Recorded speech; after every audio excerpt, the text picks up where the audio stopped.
اور تو مجھے کہتا کہ بلال میں تب دوں گا جب تو مجھے یمن کی حکمرانی دے گا. فرمایا میں تجھے یمن کی حکمرانی بھی دے دیتا لیکن بلال کو ضرور خرید کے لے جاتا. حضرت بلال حبشی، جناب سیدنا بلال حبشی.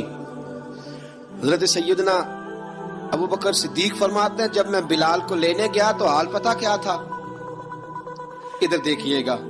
فرماتے ہیں کہ ٹانگیں اوپر کر کے نا جس طرح آدمی رکوع میں بیٹھتا ہے اس طرح کر کے نا ٹانگیں، اور سر پھر زمین کو لگا کے اس طرح سجدے میں آپ جاتے ہیں، لیکن بالکل ٹانگوں کے ساتھ سر رکھ کے. فرماتے ہیں 4 بھاری چکیاں ریت پہ حضرت بلال تھے، ان کے اوپر چکیاں رکھی ہوئی تھی. اور فرماتے ہیں حضرت بلال تھوڑی تھوڑی حرکت کرتے تھے تو وہ چکیاں جسم کے ساتھ لگتی تھی نا، پارٹ ان کے. فرماتے ہیں زخم بن گئے تھے، خون نکلتا تھا. فرماتے ہیں میں نے وہاں سے جا کے حضرت بلال کو نکالا، پیسے دیے، لے کے آیا تو جناب بلال کہنے لگے جلدی جلدی چلو حضور کے پاس، ذرا جلدی جلدی چلو، در مصطفیٰ پہ جلدی کرو. تو جناب سیدنا بلال حبشی رضی اللہ تعالیٰ عنہ کے جواب میں حضرت ابوبکر صدیق کہنے لگے بلال جلدی نہ کر، جب میں آیا تھا تو حضور تیرے لیے آنسو بہا رہے تھے. اگر تجھے اس حالت میں زخمی دیکھیں گے تو میرے مصطفیٰ کو اور زیادہ رونا پڑے گا. تو میرے ساتھ گھر چل، میں تجھے کپڑے پہناتا ہوں، میں تیرے زخموں پہ پٹی کرتا ہوں. حضرت ابوبکر صدیق مزاج شناسائے نبوت تھے نا، فرمایا چل میرے ساتھ، میں ذرا تیری مرم پٹی کر لوں، میں ذرا تیرا منہ دھو ڈال لوں، میں ذرا تجھے کنگھی کر لوں، تو میرے ساتھ چل. جناب بلال فرماتے ہیں جب سے پیدا ہوا تب سے غلام تھا، کبھی کسی نے میرے کپڑوں کی فکر نہیں کی تھی، مجھے تو امیہ 4 دن روٹی نہیں دیتا تھا. فرماتے ہیں جب میں گیا ابو بکر کے ساتھ، ابو بکر صدیق نے ایک چٹائی بچھائی، صدیق اکبر چٹائی کے اوپر میرے ساتھ بیٹھ گئے. فرماتے ابو بکر نے تیل منگایا، وہ تیل میرے زخموں پہ، ابو بکر صدیق نے وہ تیل میرے سر پہ، میری داڑھی پہ. فرماتے ہیں پھر کنگھا کیا، پھر ابو بکر صدیق نے ایک جوڑا منگایا، وہ کپڑے مجھے پہنائے. ابو بکر صدیق نے پگڑی منگوائی، وہ پگڑی کھول کے میرے سر پہ بندوائی. فرماتے ہیں ابو بکر نے مجھے تیار کیا، فرمایا تو آج جا رہا ہے در رسالت مآب پہ، در رسالت مآب پہ. آج تو پہنچ رہا ہے حضور کے دروازے پہ، بن کے جوگن مدینے نو جاواں گی میں، جو بیتی نبی نو سناواں گی میں. حضرت جناب سیدنا، اور وہ کسی شاعر نے تو بڑی شاندار بات کی، اس نے کہا بڑی امید ہے سرکار قدموں میں بلائیں گے، کرم کی جب نظر ہوگی مدینے ہم بھی جائیں گے. اگر جانا مدینے میں ہوا ہم غم کے ماروں کا، مکینے گنبدے خضرا کو حال دل سنائیں گے. حضرت بلال حبشی رضی، ان کے دل میں بڑی امنگ تھی آج جاؤں گا در رسالت مآب پہ. ملا رومی لکھتے ہیں کہ جناب سیدنا صدیق اکبر نے سجایا سوارا، جناب بلال کے آنسو رکتے ہی نہیں. کہا باپ ہوتا ہے جو خدمتیں کرتا ہے. میں نے آنکھ کھولی تو باپ کا سایہ تو میں نے دیکھا ہی نہیں. اور فرمایا ماں تھی تو ماں جب بھی میں کام کر کے آتا تھا تو مجھے دیکھ کے میری اماں بس رو دیا کرتی تھی. 2-3 بہنیں تھیں، اور حضرت بلال فرمانے لگے ان بہنوں کو میں دیکھتا تھا تو وہ میرا حال دیکھ کے روتی تھی، اور جب وہ مجھے دیکھتی تھی تو میں رو دیا کرتا تھا. فرمایا ابو بکر میں نے تو یہ رنگ ڈھنگ دیکھے نہیں جو آج تو مجھے دکھا رہا ہے. جناب سیدنا صدیق اکبر رضی اللہ تعالیٰ عنہ بنا سوار کے نا حضرت بلال کا ہاتھ پکڑ کے سینے پہ رکھا. جناب بلال ہچکی لے کے روئے. حضرت ابو بکر صدیق نے فرمایا جتنا رونا یہاں رو لے، میں کائنات کے آنسو دیکھتا ہوں لیکن جب نبی کی آنکھوں میں آنسو دیکھتا ہوں تو دیکھے نہیں جاتے. فرمایا یہاں رو لے، حضور کے دروازے پہ جا کے تیری آنکھ میں آنسو نہیں آنا چاہیے، بہا جتنے آنسو بہا سکتا ہے. حضرت بلال حبشی بھی روئے، جناب صدیق اکبر بھی روئے. جب پہنچے نا دروازہ رسول پہ، حضرت سیدنا ابو بکر صدیق لے کے پہنچے تو بند کر دیا تھا نا حضرت بلال کو، بلال تو نے رونا نہیں، عشق ہوئے تے درد ہوئے تے ہائے نکلے، پھر کوئی نہیں رہندا جار کے. حضرت سیدنا بلال حبشی کو لے کے پہنچے در مصطفیٰ پہ. رسول اکرم صلی اللہ تعالی علیہ وسلم نے ایک نظر حضرت بلال پہ ڈالی. جناب بلال نے یوں آنکھ ملائی تو سر جھکا لیا، وعدہ کیا تھا نا رونا نہیں، سر جھکا لیا.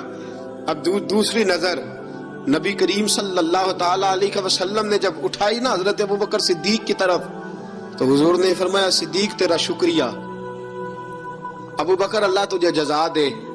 جب رسول پاک کی زبان سے یہ لفظ نکلے تو جناب صدیق اکبر نے ہاتھ اٹھائے، یوں ہاتھ باندھے جب رسول پاک کے سامنے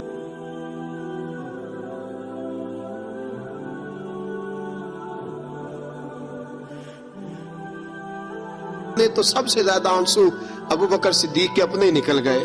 کہا یا رسول اللہ میں غریب بے نوا، تو امیر حرم، تو کجا من کجا۔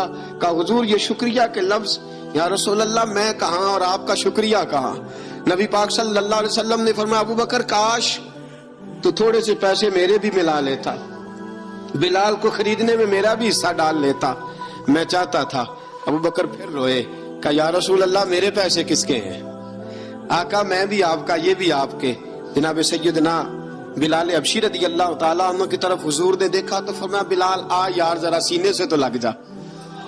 اب حضرت بلال دوڑے جب رسول پاک کے سینے سے لگے تو ایک جملہ میرے محبوب کی زبان سے فرمایا بلال تو نے بڑی سختیاں برداشت کی ہیں، تجھے میرا اللہ ہی جزا عطا فرمائے گا، تو نے بڑے دکھ دیکھے ہیں۔ اب سیدنا بلال تڑپے، رسول پاک صلی اللہ تعالی علیہ وسلم بھی روئے۔ حضور نے اپنے ساتھ بٹھا لیا سیدنا بلال کو، حضور نے گھر پیغام بھیجا، فرمایا ختیجہ گھر میں کچھ ہے تو بھیجو، بلال آیا ہے۔ اب حضرت خدیجہ الکبریٰ اندر سے کیا آواز دیتی ہیں؟ کہتے ہیں حضور مبارک ہو، اللہ نے بلال کو آزادی عطا فرما دی۔ وفاشار بیوی اندر سے۔ اب حضرت سیدنا زینب رضی اللہ تعالی عنہا میرے محبوب کی شہزادی، چھوٹی سی عمر ہے، ایک برتن کے اندر کھجوریں لے کے آئیں، ایک برتن میں کھجوریں۔ اب لا کے جب کھجوریں رکھی نا تو سیدنا صدیق اکبر نے ہاتھ بڑھایا کھجوریں اٹھانے کے لیے تاکہ میں دوں۔ حضور نے فرمایا نہ ابو بکر، بلال پہلے دن آیا ہے، پہلے تو نے جتنی خدمت کرنی تھی تو گھر کر کے آیا، میری باری ہے۔ حضرت بلال حبشی فرماتے ہیں کائنات میں میں نے اتنا پیار کبھی دیکھا ہی نہیں تھا، 30 سال سے زیادہ میری عمر تھی، مجھے تو کبھی کسی نے پاس بٹھا کے کھانا کھلایا ہی نہیں۔ فرماتے ہیں رسول پاک سخت کھجوریں سائیڈ پہ کرتے، اندر سے نرم کھجور نکالتے، اس کھجور سے تھوڑا سا چھلکا جدا کرتے، فرماتے ہیں پھر اس کو توڑتے، اس کے اندر سے وہ گھٹلیاں اتار کے حضور ایک سائیڈ پہ کرتے، وہ نرم کھجور رسول جب میری طرف بڑھاتے، حضرت بلال فرماتے ہیں بھوک تو بڑی تھی لیکن آج بھوک ساری بھول گئی تھی، آج مجھے یوں لگتا تھا جیسے میں زمین پہ نہیں عرش کی بلندیوں پہ بیٹھا ہوا ہوں، آج لگتا تھا کائنات کی ساری نعمتیں، ساری رحمتیں، سارا کرم، ساری عطا، سارا فضل، ساری عنایتیں میری جھولی میں گر گئی ہیں۔ فرماتے ہیں رسول پاک صلی اللہ تعالی علیہ وسلم نے مجھے بڑے محبت سے بٹھایا، حضور علیہ السلام نے محبت سے کھلایا، دودھ پلایا۔ فرماتے بڑا پیار کر کے نا تو جناب سیدنا صدیق اکبر نے کہا حضور بلال کی ڈیوٹی کیا ہوگی، حضور بلال کی ڈیوٹی کیا ہوگی؟ حضرت بلال کہنے لگے حضور میں فارغ رہنے کا تو عادی نہیں، میں تو جفا کا آدمی ہوں، محنت کرنے والا، ڈیوٹی کیا ہوگی؟ رسول پاک نے فرمایا بلال یہ میرا گھر ہے، آج کے بعد میرا نہیں، یہ تیرا گھر ہے۔ فرمایا میں مصروف ہوتا ہوں تبلیغ کے کاموں میں، گھر کیا لانا ہے وہ تیری ذمہ داری ہے، کہاں سے لانا ہے وہ بھی تیری ذمہ داری ہے، پیسے کہاں سے آئیں گے میں تجھے بتلاؤں گا، کہاں لگانے ہیں تجھے ایک دفعہ بتاؤں گا، پھر تو لایا کرے گا، تو ہی لگایا کرے گا۔ فرمایا میرا پرسنل سیکٹری بن کے رہے گا، تو خاص مقام تجھے دیا جائے گا۔ حضرت سیدنا بلال حبشی رضی اللہ تعالی عنہ کو رسول اکرم صلی اللہ تعالی علیہ وسلم نے اس کام پر مقرر فرما دیا۔ اب دیکھیے حضرت بلال رضی اللہ تعالی عنہ جب در مصطفیٰ صلی اللہ تعالی علیہ وسلم پر پہنچ جاتے ہیں اور پہنچنے کے بعد کیا مسئلہ ہے جی، کیوں نہیں چل رہا؟ درود پاک پڑھی الصلاۃ والسلام علیک یا کی گل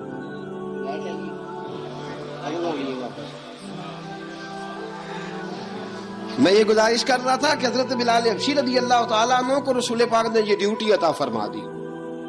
اب پتہ کیا ہوتا، حضرت پردے کی آیتیں تو ابھی آئی نہیں تھی، حضرت بلال رضی اللہ تعالیٰ عنہ رسول پاک کے ساتھ نکلتے تبلیغ کے لیے، کسی کام کے لیے، سودا سلف لاتے بازار سے، یہ مکے کے دنوں کی بات ہے، مکے کے دنوں کی سودا سلف بازار سے لاتے۔ اب 4 بیٹیاں تھیں حضرت خدیجہ الکبریٰ کی، گھر کے کام کاج ہوتے تھے، جب ذرا فارغ ہوتے دروازے پہ دستک دیتے، حضرت خدیجہ فرماتی بلال تو آ گیا ہے. وہ دستک سے پہچانتی ہیں کہ بلال کے دستک ہے. بلال آ گیا ہے. کہا اماں جی میں سارے کام کاج باہر کے ختم کر آیا ہوں, گھر کا کوئی کام ہے تو ذرا مجھے بتاؤ. آپ فرماتی گھر کے کام ہیں پر میں کر رہی ہوں. اب حضرت بلال گلنا شروع کرتے. یہ ہے محبت. آج اگر ہم کہیں خادم ہو بھی نہ تو بہانے ڈھونڈتے پھرتے ہیں فارغ ہونے کے. حضرت بلال فرماتے آپ نے چکی پیس لی ہے, گھر میں جھاڑو دے لیا ہے, بچوں کے لیے دودھ آ گیا ہے, بکریوں کا دودھ دھو لیا گیا ہے. ایک ایک کام پوچھتے ہیں. حضرت خدیجہ الکبریٰ فرماتے یہ بھی ہو گیا, یہ بھی ہو گیا, چکی رہ گئی ہے پیسنے والی. فرماتے ذرا دروازہ کھول دو میں پیس ڈالتا ہوں. حضرت بلال گھر کی چکی پیستے, گھر کے کام کاج کرتے. ایک دن نہ دار ارقم میں رسول پاک تھے تو باہر سے کچھ شورش ہوئی. حضرت بلال حبشی کہنے لگے حضور ایک نیزہ نہیں منگوا دیتے مجھے. ایک نیزہ. ساری دنیا حضرت بلال کو مؤذن رسول سمجھتی ہے اور ہیں بھی, لیکن حضرت بلال سب سے پہلے نیزہ بردار بھی ہیں. سب سے پہلے نبی پاک کی حفاظت کے لیے نیزہ جس شخص نے اٹھایا ہے, تلوار اٹھانے والے اور ہیں, جان قربان, نیزہ سب سے پہلے حضرت بلال. کہا حضور ایک نیزہ نہیں منگوا دیتے. بلال کیا کرنا ہے؟ کہا یا رسول اللہ یہ کافر ہلکی پھلکی شرارت کرتے رہتے ہیں, ذرا میرے ہاتھ میں نیزہ ہوگا نا تو قریب کوئی نہیں آئے گا. یہ کرتے رہتے ہیں نا ہلکی پھلکی شرارت, باز نہیں آتے. نیزہ دے دیں گے نا تو قریب کوئی نہیں آئے گا. اب رسول پاک نے نیزہ دے دیا, منگوا دیا. اب حضرت بلال کے ہاتھ میں نیزہ ہوتا, رسول پاک کے آگے آگے چلتے, آگے آگے آگے آگے. نبی کریم صلی اللہ تعالی علیہ وآلہ وسلم دار ارقم میں جا کے تبلیغ کا کام شروع کرتے تو حضرت بلال دروازے پہ نیزہ لے کے کھڑے ہو جاتے. حضور نے فرمایا بلال تو ادھر کھڑا ہو گیا. یا رسول اللہ انشاءاللہ جب تک میں کھڑا ہوں اندر کوئی کافر آ نہیں سکتا, اندر کوئی نہیں آئے گا, میں محافظ بن کے کھڑا ہوں. حضرت بلال حبشی رضی اللہ تعالیٰ عنہ نے ہمیشہ, اور یہ نیزہ ہمیشہ پاس رکھا, بدر میں بھی, احد میں بھی, تبوک میں بھی, یرموک میں بھی, خندق میں بھی. جب نبی پاک نماز پڑھانے کے لیے کھڑے ہوتے تو حضرت بلال نیزہ نبی پاک کے آگے گاڑ دیتے. یہ سترا بن گیا, اب کوئی آگے سے گزرے گا تو اسے تکلیف نہیں ہوگی, گناہ نہیں ہوگا. حضور کے آگے رکھ دیتے. حضرت بلال حبشی نے مکے کے 13 سال سابقون الاولون میں سے ہیں,